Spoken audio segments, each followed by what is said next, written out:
$11,000 for the benefits or the incentives through what's called the Systems Benefit Charge that we all pay if you're a customer of a major utility in the state of New York. And the tax credit was $4,000, so I didn't have to pay state income tax from a year or so, which brought the out-of-pocket to $11,000. At the time, there were no federal incentives, but as I mentioned before, there's a 30% tax credit today, so this would have been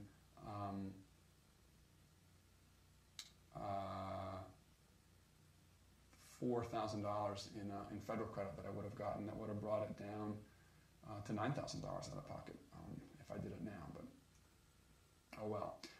My utility bill has been reduced by $40 to $50 on average per month since it was installed. And generating your own power makes you much more conscious. Definitely made me a lot more conscious about energy in terms of where it came from.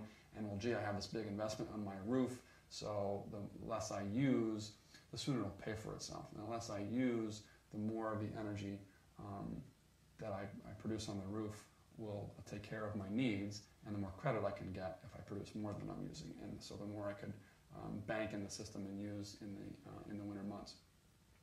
So in this graph, kilowatt hours used, the yellow is the amount of electricity that the solar system in the house on the roof produced for our needs. The green is how much I bought from the grid, from National Grid. That was green power, and you can see it went. It's slowly reduced the amount because I also focused on efficiency, getting new appliances, and just focusing on our usage. What you measure, you can control. It took a lot of effort to do this measurement, and the usual person's not going to take the time to want to do this, but this is a passion of mine, and I'm very interested in wanting to know the numbers and the detail. There's a great analogy that I heard a gentleman from Tendril, Tendril, say on a video on the internet. They do energy monitoring systems, and that imagine you going to the supermarket and taking all the different groceries that you want, putting in the grocery cart throughout the supermarket. You have no idea what anything costs, and you just walk out of the store after you took everything you wanted. You got a bill in the mail 45 days later. That's pretty much how we buy electricity and pay for our utilities in this country. So this is a total disconnection between consumption and paying for that consumption, and no wonder we're in the state that we're in terms of that disconnection. And once you start monitoring it, if you can measure it, you can control it. And that's what I started doing, and that's why I was able to get such a reduction from 2004 to 2007. Had that bump up, a lot of it because of the solar electric with the plug-in hybrid and the growing need of video games from my two teenage boys. From a carbon reduction standpoint, this is how much CO2 has been eliminated by the use of buying green power and producing my own power. Over 10,000 pounds in 2004 and 2005, upwards of 8,000 in 2006, creeping back up in terms of the usage, which therefore there's that much more eliminated because I buy green power and produce it locally off the roof. So the impact in some numbers between when it was installed in April of 2004 and the end of 2008 is just under 20 megawatts of power has been produced from panels on the roof.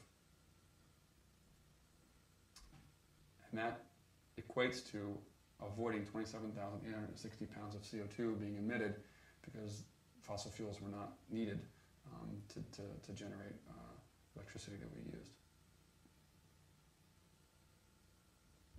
And that equals $3,383 worth of clean homegrown electricity produced.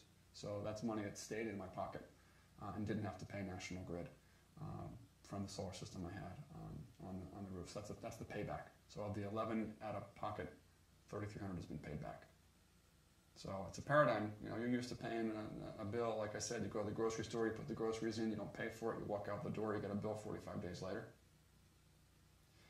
There's no correlation, to that. I just paid for my electricity 25 years in advance, all up front, and again, it totally changes your mindset when you do that. So I get from the Environmental Protection Agency the fact that, at least in the Northeast, a kilowatt hour of electricity produces 1.4 pounds of carbon dioxide if it's produced from coal, natural gas, or oil as an average. Most of our electricity in the Northeast is produced from natural gas. And from my mindset perspective, to sort of turn that on its head, well, that means that every kilowatt hour that you save eliminates the emission of 1.4 pounds of carbon dioxide. Then every green power kilowatt hour that you purchase eliminates the emission of 1.4 pounds of carbon dioxide. And then to take that even further, every on-site renewably generated kilowatt hour will eliminate emission of 1.4 pounds of CO2. Now let's get into transportation. A gallon of gasoline, according to the EPA, is about 20 pounds of carbon dioxide produced. Now, it kind of curts your brain a bit. A gallon of gasoline weighs about 8 pounds. How do you get 20 pounds out of 8 pounds of fluid? Well, in an internal combustion engine, you need the atmosphere and air to combust with the gasoline, and in that chemical reaction, you end up generating 20 pounds of CO2. So, how long it takes you in terms of the amount of miles you travel to burn a gallon of gasoline relates to how much carbon you're going to produce. So step number 4 for us was to increase our transportation efficiency, and bought a 2004 Prius and then a 2005 Prius. And in 2005, in late 2008, we upgraded to be a plug-in hybrid. Step 5 was to install a whole house fan to reduce air conditioning use. That was in 2005. So the whole idea is for cool air, outside air, to enter by open doors and windows, and a fan you'll see there that's right there mounted in the attic on the ceiling. It pulls the cool air from through the home from outside and forces it into the attic, which gets that superheated air that's building up over the course of a day to exhaust through the attic vents and ends up cooling the attic space and then reduces the temperature in the living space. A great deal less energy is used than using air conditioning, and I refer to it as refrigerating the home, because there are times where it's actually warmer inside the house than it is outside the house. And as long as the humidity is cool enough, this is a great way to save a lot of power. So again, that was step number 5, and here's shows you what the device looks like. It's got a remote control, and when it's not in use, the insulated doors close down on it. So Energy Star Better Appliances is another step, and between 1999 and 2006, we've added or changed different appliances. Of note is the ASCO dishwasher, which uses a kilowatt hour per load and 4 gallons, which is pretty efficient comparatively. Step 6 in 2005 and 2006 was to put insulated blinds in all the windows, and did that to all but one in the kitchen. And we use it both in the summer and wintertime. In the summer, you put the shades down when you during the day, so the sun doesn't get into the home, increasing the ambient air temperature in the house. And in the wintertime, it keeps the heat in. Step 7 is the retractable awning, which is in this picture right here. And you can see all the shade that is created by that awning. It makes the deck usable in the summer months. And here I am in a magazine article, local newspaper article about the efficiency things I've done for the house. Now, the next step you'll see is the soapstone wood stove. This is the original fireplace that was installed with the home. It's no longer there. I had that removed. These types of fireplaces use 400 cubic feet of air to combust the wood and send the emissions up the smokestack, which means 400 cubic feet per minute of air needs to come in to replace the air that's leaving the home.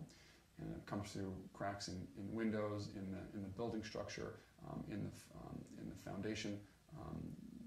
That's the attachment to the sill joists are to the basement. And when it's 20 degrees outside, that chimney is 20 degrees, and it's very difficult to get a good draft going.